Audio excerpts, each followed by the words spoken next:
À plusieurs reprises, le président français s'est permis de critiquer la politique de Vladimir Poutine. Le président russe n'a jamais réagi à ces attaques, mais lors d'un tête-à-tête, Nicolas Sarkozy va lui en donner l'occasion. Nicolas Sarkozy, très sûr de lui, commence à dire « Avec moi, on va parler des sujets qui fâchent, il n'y aura aucun sujet tabou. Les centaines de morts en Tchétchénie, pour moi, c'est inadmissible. Ania Politkovskaya, la journaliste russe assassinée, pour moi, c'est inadmissible. » Vladimir Poutine, écoute, commence par juste laisser parler Nicolas Sarkozy. Il l'observe, il laisse un temps de silence.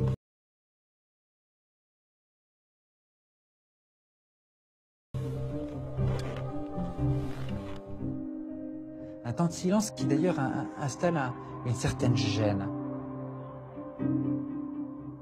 Et puis il prend un air un peu narquois et lui demande « C'est bon, t'as fini là ?» Sarkozy « Oui. » Bon, alors je vais t'expliquer. Tu vois, ton pays, il est comme ça. Mon pays, il est comme ça.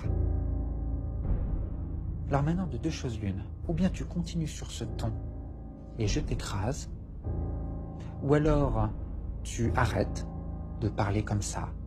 Et tu verras, tu viens juste de devenir président de la France, mais je peux faire de toi le roi d'Europe. On m'a juste dit que son discours était ponctué d'insultes, de propos humiliants, de façon à vraiment imposer sa volonté à Nicolas Sarkozy. Et Nicolas Sarkozy va être juste éberlué. Il n'en vient pas. Et Nicolas Sarkozy va avoir du mal à s'en remettre. Il est encore sous le choc de cette conversation lorsqu'il se présente à sa conférence de presse. Mesdames et messieurs, qu'est-ce que vous préférez, que je réponde aux questions?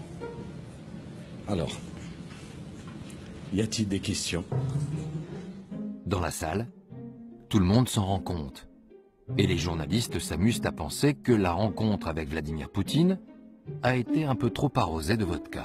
Les commentateurs de l'époque avaient oublié que Vladimir Poutine, lui, ne boit pas ou pratiquement pas, et Nicolas Sarkozy non plus d'ailleurs. On a eu cette interprétation sur la soi-disant ivresse de Nicolas Sarkozy, alors qu'il était en fait simplement KO debout du fait de l'humiliation que venait de lui infliger Vladimir Poutine.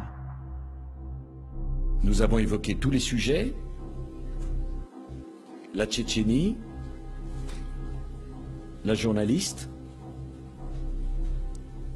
les droits de l'homme, les droits des homosexuels. Nous l'avons fait calmement, sereinement, mais je l'ai fait sans aucune agressivité.